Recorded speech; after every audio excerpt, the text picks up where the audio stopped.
কুমিল্লায় লরি চাপায় প্রাইভেট কারের আরোহী একই পরিবারের 4 জন নিহত হয়েছেন। এ সময় আহত হয়েছেন সিএনজি অটোরিকশার 2 যাত্রী। দুপুরে ঢাকা চট্টগ্রাম মহাসড়কের পদুয়ার বাজারে এই দুর্ঘটনা ঘটে। প্রত্যক্ষদর্শীরা বলছেন, উল্টো পথে আসা একটি বাসকে পাশ কাটাতে গিয়ে লরিটি নিয়ন্ত্রণ হারিয়ে প্রাইভেট কারের ওপর পড়ে যায়।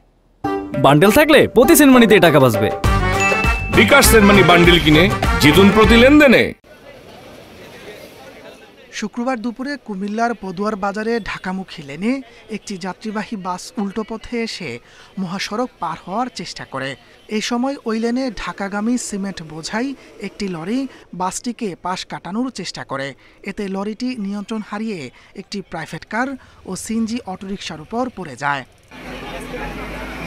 এতে চাপা পড়ে ঘটনাস্থলে প্রাইভেট কারের আরোহী ওমর আলী, তার স্ত্রী নূরজাহান বেগম, 2 ছেলে আবুল হাশেম ও আবুল কাশেম নিহত হন।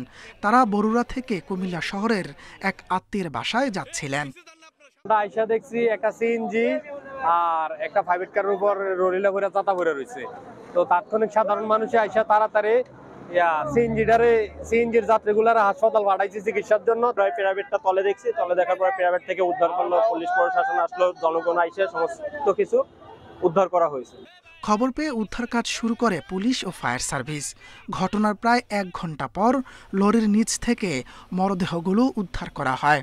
ঢাকামুখী যাওয়ার সময় উল্টায়া প্রাইভেট কারের উপর পড়ে গেছে। প্রাইভেট কারের 4 জন যাত্রী ঘটনাস্থলে মারা গেছে। আমরা ফায়ার সার্ভিসের মাধ্যমে যাত্রীগুলো বের করে হাসপাতাল পাঠাচ্ছি। বাড়ি শুনছি যে হোসেনপুর। চাপা পড়া সিএনজির 2 যাত্রীকে স্থানীয় হাসপাতালে ভর্তি করা হয়েছে। Independent news. আরও জানাতে কুমিল্লা থেকে যোগ দিচ্ছেন সহকর্মী তানফির খন্দকার। তানফির, সিএনজির যে 2 যাত্রী আহত হয়েছেন তাদের এখন কি পরিস্থিতি? আর রাস্তায় যান চলাচল স্বাভাবিক আছে কিনা? আর উল্টো পথে আসা বাসের চালককে গ্রেপ্তার করা সম্ভব হয়েছে কিনা? আসলে এই ঢাকা চট্টগ্রাম মহাসড়কের পদুয়ার বাজার ইউটার্নের যে দুর্ঘটনাটি ঘটেছে, সেই দুর্ঘটনার 3.5 ঘন্টা পার হলেও এখানে কিন্তু এখনো যে দুর্ঘটনা কবলিত লরিটি সেটি কিন্তু এখনো এখান থেকে সরানো হয়নি, যে কারণে কিন্তু মহাসড়কের 2 পাশে দীর্ঘ যানজটের তৈরি হয়েছে। এই যে ভারী লরিটি সেটি কিন্তু পুলিশ সরানোর জন্য যে রেকার আনার কথা সেটি কিন্তু আনতে পারছে না, যে কারণে কিন্তু এখানে প্রচুর যানজটের সৃষ্টি হয়েছে এবং মহাসড়কের 2 পাশে কিন্তু এখন প্রায় বন্ধ হয়ে রয়েছে। তবে আরেকটি বিষয় আমি জানিয়ে রাখি, যারা সিএনজিতে ছিলেন তাদেরকে কুমিল্লা মেডিকেল কলেজ হাসপাতালে নিয়ে যাওয়া হয়েছে বলে আমরা জানতে পেরেছি। তবে তাদের বর্তমান কি অবস্থা সেটি জানিনি, কিন্তু সিএনজির উপর লরিটির যে মাথাটি পড়েছিল সে কারণে কিন্তু তারা গুরুতর আহত হয়েছিলেন বলে আমরা জেনেছি। তবে পরবর্তীতে আমরা পুলিশের কাছ থেকে বাকি তথ্য জানতে পারবো।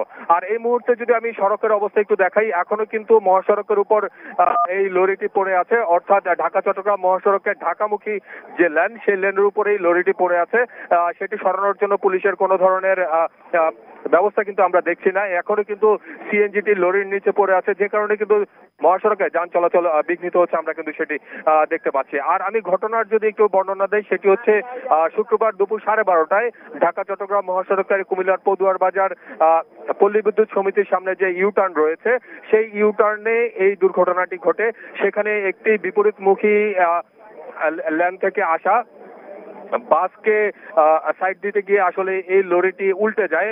আমরা যেটি তথ্য পাচ্ছি সেটি হচ্ছে যে প্রাইভেট কারটি দুর্ঘটনা কবলিত হয়েছিল সেই প্রাইভেট কারটিও উল্টোমুখী ছিল, আর নিয়ন্ত্রণ হারিয়ে এই লরিটি মূলত যেই প্রাইভেট কার ছিল সেই প্রাইভেট কারের উপরে পড়ে যায়। আর আমি যদি একটু লরিটির অবস্থা দেখানোর চেষ্টা করি, এই লরিটি যেখানে নিয়ন্ত্রণ হারিয়েছে সেই জায়গাটি যেখানে প্রাইভেট কারটি ছিল কিছুক্ষণ আগেই এখান থেকে উদ্ধার করে নিয়ে যাওয়া হয়েছে প্রাইভেট কারটিকে।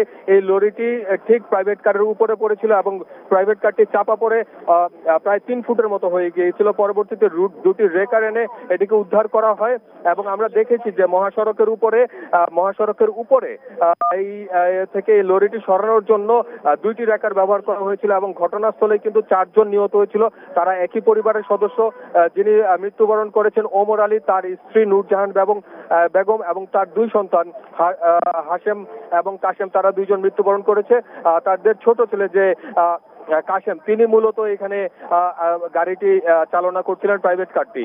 তো সর্বশেষ তাদেরকে এখান থেকে মরদেহগুলো উদ্ধার করে ময়নামতি হাইওয়ে থানা পুলিশ থানায় নিয়ে গিয়েছে এবং প্রাইভেট কারটিও নেওয়া হয়েছে। সেখানে আইনানুগ ব্যবস্থা সম্পন্ন করে মূলত এই মরদেহগুলো স্বজনদের কাছে হস্তান্তর করা হবে। তবে আমরা এখানকার যে অধিবাসী চালক এবং যাত্রীদের সাথে কথা বলেছি, মূলত তারা যেটি বলছে, এই পদুয়ার বাজার হাইওয়ের যে ইউটার্নটি সেটি দুর্ঘটনা প্রবণ এলাকা।